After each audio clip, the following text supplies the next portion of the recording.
پاکستان کے senior anchor person اور سریام programme کے ہوسٹ سید اقرار الحسن کے اعزاز میں مشرقی لندن کے علاقے ملنس لندن میں ڈنر کا اہتمام کیا گیا۔ ڈنر کا اہتمام بزنس مین محسن بھٹی کی طرف سے کیا گیا، جس میں ممتاز بزنس مین ہارون حفیظ چودھری دل پذیر سمیت لندن کے صحافی نے شرکت کی۔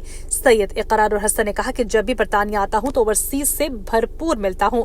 اس موقع پر محسن بھٹی اور ذوالفقار عرف زیک نے سالگرہ کا کیک بھی کاٹا۔ فوڈ میں نے ان کو بتایا، میں نے کہا بڑا شدید امیزنگ، مطلب مجھے سچی بات یہ ہے کہ مجھے ایسی توقع نہیں تھی کہ پاکستانی بیک گراؤنڈ کے لوگ اتنا اچھا جو گرلڈ فوڈ ہے ماشاءاللہ۔ تھینک یو سو مچ محسن بھائی، ہر چیز بہت اچھی تھی، اور اگین بہت ساری دعائیں ملینز کے لیے، اللہ عزت دے، برکت دے، پوری ٹیم کے لیے بہت ساری دعائیں، بڑی بیسٹ وشز، بڑی نیک تمنا ہے۔ آپ سب دوستوں کو بلایا تھا، سب سے ملاقات ہو گئی، یہ بڑا اچھا میموریبل وقت ہے۔ دوسرا وہ کھانے کے اندر ان کے خلوص کا ذائقہ بھی تھا، محبت سے جس سے انہوں نے سرو کیا۔ Thank you so much. And again مجھے اتنی خوشی ہوتی ہے یہاں پہ ایسے نوجوانوں سے مل کے کہ جو ایک تو ایک کمیونٹی کو ساتھ رکھنے اور دوستوں کو وہ کہتے ہیں نا یار باش لوگ جو ہے وہ ہمارا فخر ہے ماشاءاللہ، اور اللہ تعالیٰ بس یہاں پہ ایسی رونق ہمیشہ لگائے رکھے۔ آپ میرے دوست جو ہے آپ سے ملاقات ہوئی آج مجھے بھائی کی طرف سے، میں تھینک یو، آپ کا شکریہ۔ اور ملینس کا میں نے نام تو بہت سنا تھا، لیکن آج دیکھا بھی آپ کی بات کرنا بھی کھایا آپ سے۔ میں نے ان سے کہا جی یہ مجھ سے 45 منٹ کی ڈرائیو پہ ہے، اب تو ابھی یہ تو میں نے کہا کہ آپ رمضان کے بعد تشریف لائیں، ہم انشاءاللہ وہاں بھی آپ کو سرو کریں گے، پھر میں ان کے پیچھے واپس آ جاؤں گا، ہم دوبارہ یہاں چکر لگتے رہیں گے۔ آئی ایم شیور انشاءاللہ۔ تو آپ لوگوں سے رابطہ رہے گا۔ ہارون بھائی کا خاص طور پر شکریہ، اور تمام دوستوں آپ نے اتنا اچھا کیک ہمیں جو ہے نا وہ میں کھلایا، اس کے لیے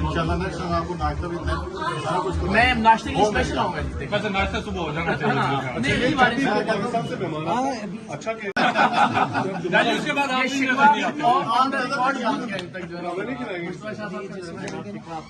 آپ آتے نہیں آئے تو کھلائیں نا، یہ بھی اس کے بعد نظر نہیں آتے، لیکن نہیں بہت بہت شکریہ آپ تمام جتنے دوست میں دیکھ رہا ہوں یہاں پہ۔ اگین چودھری صاحب آپ کو بہت شکریہ، مصطفیٰ بھائی thank you so very much. ہمارے اور کون سے عرفان بھائی یہاں تھے، ان کا شکریہ، سفینہ ہے، سب کا جتنے دوست ہمارے جلسے یہاں تشریف آئے، آپ سب کی بڑی مہربانی۔ بھائی آپ کے پاس ہے نا، یہ اللہ تعالیٰ کچھ سلامت رکھے میرے بھائی کو، یہ آج کل یہاں پہ ذرا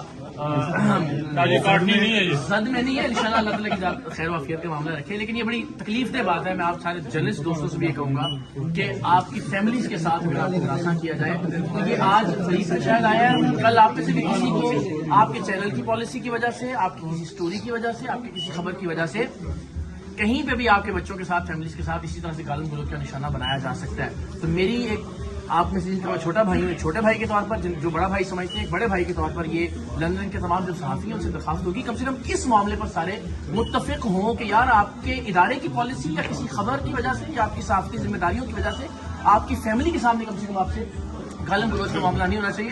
اور میں توقع کرتا ہوں کہ سارے صحافی دوست میرے بھائی فرید کی انشاءاللہ اس معاملے میں سب اتفاق سے اور محبت سے، تاکہ کسی پر بھی یہ وقت نہ آئے۔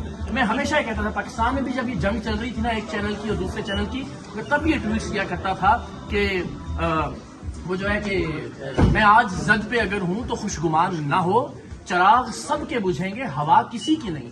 تو آج کسی پہ وقت ہے تو دوسرے کسی کے اوپر بھی آ سکتا ہے۔ تو میری آپ تمام دوستوں سے بالخصوص فرید کے ساتھ جو یہاں پر بدتمیزی کی گئی اگین بچوں کے سامنے، فیملی کے سامنے، میں سمجھتا ہوں کہ اس پہ میری ریکویسٹ ہے آپ سب دوستوں سے نہیں، وہ تو ہم نے علل اعلان بتا دیا کہ آئندہ انشاءاللہ ہم بتائیں گے کہ احتجاج کیا ہوتا ہے، وہ تو ہم انشاءاللہ میک شور کریں گے کہ شف صاحب جب تشریف لائیں گے یہاں پہ تو انشاءاللہ وہ آئندہ منہ دکھانے کے قابل نہیں رہیں گے کسی کو، یہ میں آپ کو یقین دلاتا ہوں۔ انشاءاللہ یہ قرار رسن کا وعدہ ہے آن ریکارڈ آپ تمام دوستوں سے انشاءاللہ۔